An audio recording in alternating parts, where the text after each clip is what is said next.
Aplix, tontonannya anak kedokteran.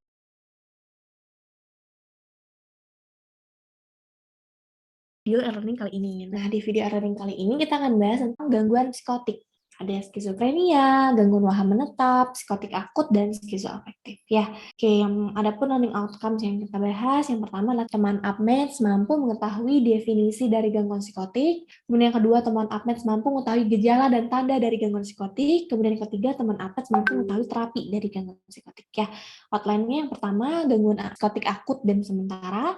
Kemudian kita akan bahas tentang gangguan skizoafektif, kemudian kita akan bahas tentang skizofrenia tanpa penyulit, dan skizofrenia dengan penyulit dengan extrapiramidal syndrome. Ya, oke, kita akan bahas tentang gangguan psikotik akut dan sementara. Ya, nah, apa sih itu gangguan psikotik akut gitu ya? Jadi ada trias psikotik namanya ya. Trias psikotik itu diantaranya yang pertama itu ada gangguan penilaian realita ya yang nampak dari gejala seperti gaduh gelisah, ada waham, ada halusinasi. Jadi dia ada gangguan penilaian terhadap realita. Ya, kemudian ada hendaya dalam fungsi sosial dan hendaya dalam fungsi kerja. Jadi ingat, ada gangguan penilaian realita, hendaya fungsi sosial dan fungsi kerja. Di mana onsetnya adalah 2 minggu. Ingat ya, onsetnya 2 minggu baru kita katakan gangguan psikotik akut ya. Nah, gangguan psikotik akut dan sementara lainnya itu adalah adanya hendaya sosial dan kerja, namun gejala psikotiknya tidak jelas. Kalau dia lir skizofrenia, jadi ada trias itu plus waham dan halusinasinya persisten. Ya, kemudian ada psikotik polimorfik akut. Itu ada waham atau halusinasi yang bentuknya berubah-ubah. Namanya psikotik polimorfik akut. Jadi ingat onsetnya 2 minggu baru kita katakan gangguan psikotik akut. Oke, next. Kita kuis dulu ya tentang gangguan psikotik akut. Oke, yang tidak termasuk dalam trias psikotik adalah gampang ya, yang tidak termasuk adalah adanya afek depresi. Itu tidak termasuk dalam trias psikotik. Ya, jadi jawabannya C. Jadi ingat ya, trias psikotik itu ada gangguan penilaian realita, baik ada gaduh gelisah, waham, dan halusinasi, ada hendaya fungsi sosial, dan kerja yang terjadi 2 minggu. Ingat ya, 2 minggu. Oke, next kita akan bahas tentang gangguan skizoafektif ya.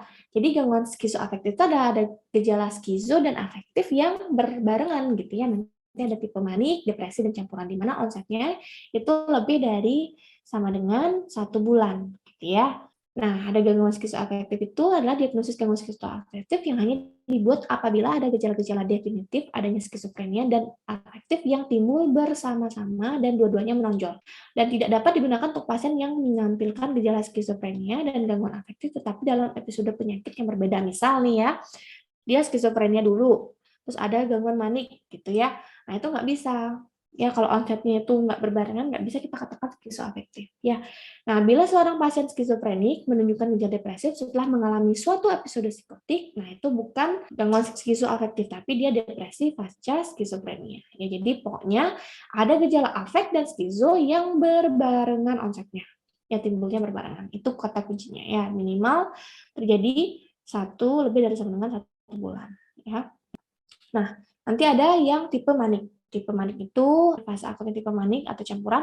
Nah, injeksinya olanzapin atau aripiprazol atau haloperidol atau diazepam. Ya, oralnya olanzapin, lithium, lorazepam atau haloperidol. Pilih salah satu aja ya. Kalau dia skizoafektif tipe depresi yang akut ya kita bisa berikan olanzapam, aripiprazol atau haloperidol. Injeksinya untuk oralnya kita berikan lithium atau SSRI dan berikan haloperidol juga atau olanzapin. Ya, boleh misalnya SSRI dengan haloperidol boleh. Jadi kombinasi antara antidepresan dan antipsikotik ya. Kalau semua tipe ya, misalnya dia ada tipe manik, tipe depresi ya, itu fase lanjutannya kita bisa berikan lithium ditambah dengan risperidon gitu ya. Jadi kombinasi. Oke, kita kuis dulu ya. Terapi pasien dengan skizoafektif tipe manik yang dapat diberikan dengan administrasi oral adalah ini jawabannya adalah olanzapin. Ya, yang tipe oral nih, olanzapin. Olanzapin, lithium, atau lorazepam, atau haloperidol. Oke, next kita akan bahas tentang skizofrenia tanpa penyulit.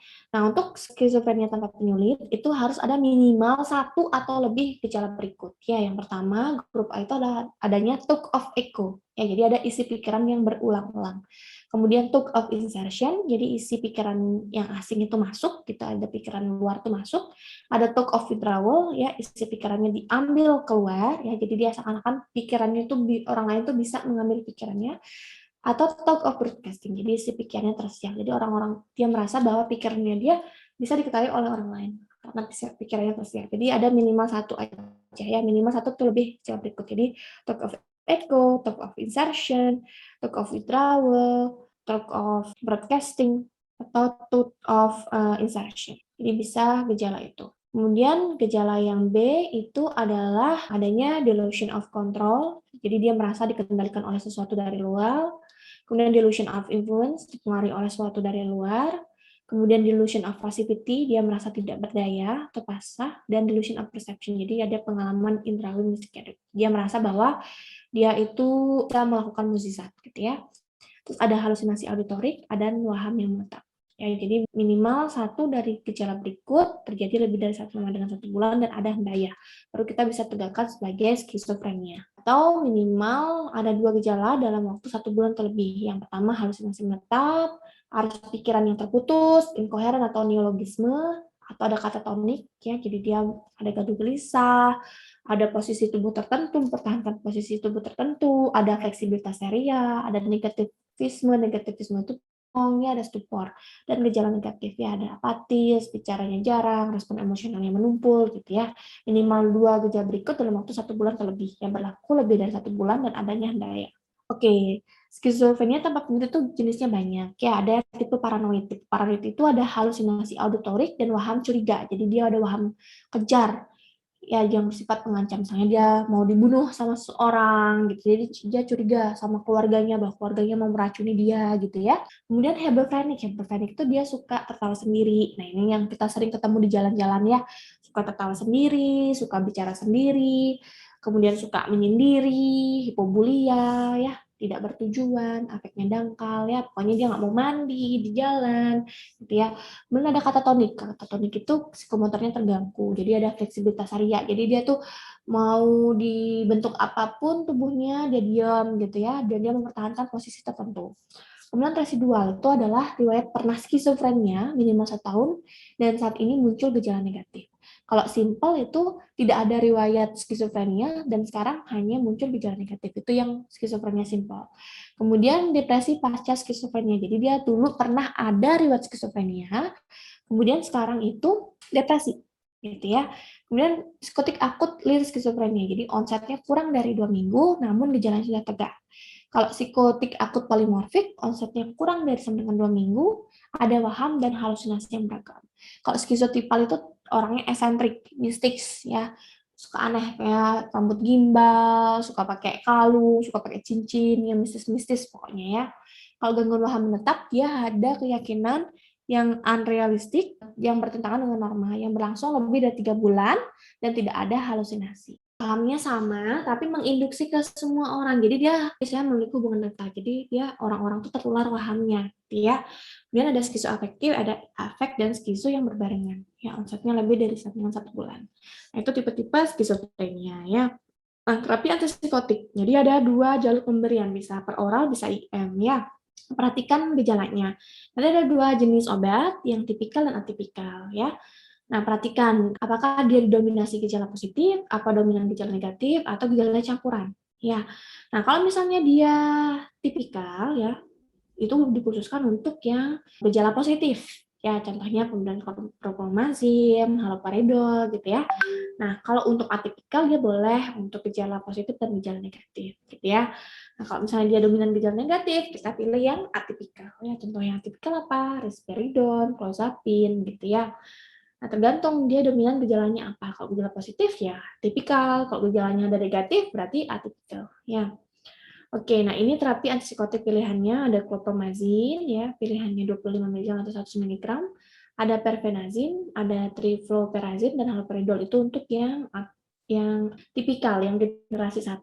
Yang atipikal itu ada aripiprazol, clozapine, olanzapine, quetiapine, risperidon, haliperidon, zolpidem. Nah, ini diingat, kadang ditanya yang mana termasuk tipikal, yang mana termasuk atipikal. Oke, kita bahas tentang efek samping antipsikotik ya. Jadi bagaimana sih cara kerja antipsikotik itu? Jadi antipsikotik itu dia memblokade reseptor dopamin. Ya, artinya dia juga memblokade mekanisme reward. Ya, jadi pasiennya bersifat apatis, anhedonia, motivasinya turun. Jadi muncul gejala negatif gitu ya. Kita kuis dulu ya. Oke, untuk jawab soal ini, teman-teman bisa pause videonya ya.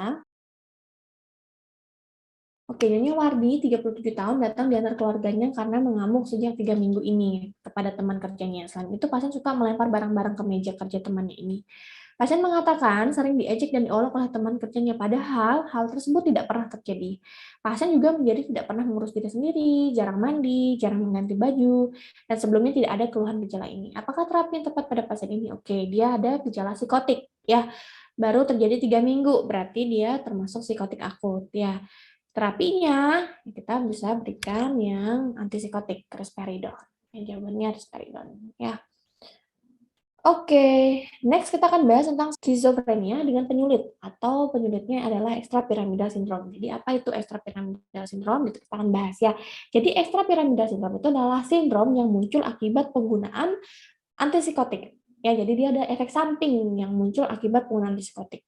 Yang pertama ada pseudo Parkinson ya. Jadi dia ada seakan-akan ada gejala Parkinson pada pasien ya, ada gangguan gait gitu ya. Kemudian ada rigiditas, ada bradykinesia, ada tremor saat istirahat gitu ya. Dan ini terapinya dengan pemberian trihexylphenidil. Kemudian ada akathisia, jadi dia nggak berhenti gerak terus ya. Kemudian terus pokoknya kakinya gerak, tangannya gerak gitu ya. Jadi dia tidak bisa diam. Terasa dengan trihexylphenidil atau propanolol. Kemudian ada akut distonia. Jadi dia ada involunteer dari gerakan mata, gerakan involunteer, kemudian ada tegang otot di lidah, wajah dan leher ya, dan ada spasme laring ya. Nah, ini pemberiannya diphenhydramin atau trihexylphenidil. Kalau tardive dyskinesia itu ada gerakan seperti mengunyah ya, kemudian ada menjulurkan lidah, kemudian ada gerakan involunteer pada mata. Ya, jadi itu tardive dyskinesia. Ya, bedanya kalau akut distonia itu kaku, kalau ini ada gerakan seperti mengunyah dan menjulurkan lidah. Ya, itu bedanya karena mirip-mirip ya. Nah, jadi bagaimana seorang bisa mengalami ekstrapiramidal sindrome? Jadi adanya ikatan antara obat antipsikotik dan reseptor dopamin itu akan menimbulkan peningkatan aktivitas asetilkolin. Asetilkolin tinggi, timbullah gejala ekstrapiramidal sindrome. Maka pasien harus diberikan antikolinergik. Ya.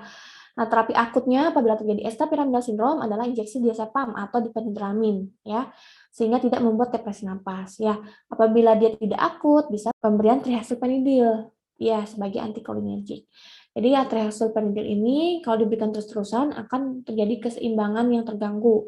Asetilkolin menurun, dopaminnya meningkat lagi. Jadi terjadi psikotik lagi. Jadi tidak boleh diberikan terus-menerus ya. Kemudian tidak untuk profilaksis, ya, jadi untuk terapi ekstrapiramidal saja diberikan sampai 14 hari gejala ekstrapiramidalnya hilang, lalu di tapering off. Ya, oke, kita kuis dulu. Tuan Mazmur berusia 42 tahun dibawa oleh keluarganya karena pasien tampak kaku dan kedua matanya melirik ke atas terus. Keluhan ini muncul setelah pasien minum obat yang disarankan oleh spesialis kejiwaan. Ya, pasien juga dikatakan mendengar bisikan yang mengancam pasien untuk melakukan hal tersebut. Apakah obat yang mungkin menyebabkan kondisi pada pasien? Oke, dia melirik ke atas. Nah, itu bekas mengalami ekstrapiramidal sindrom ya. Oke, terapinya adalah yang sering menyebabkan kondisi tersebut adalah yang golongan haloperidol. Itu sering banget menyebabkan ekstrapiramidal sindrom ya. Nih, haloperidol ya. Dia sering sekali menyebabkan EPS. Nih, haloperidol ya, pokoknya golongan yang generasi 1 yang tipikal. Itu sering menyebabkan ekstrapiramidal sindrom. Ya, ini ekstrapiramidal sindrom melihat ke atas berarti yang akut dystonia ya. Oke, sekian untuk materi hari ini. Sampai jumpa di video berikutnya. Bye-bye semuanya. Aplix, tontonannya anak kedokteran.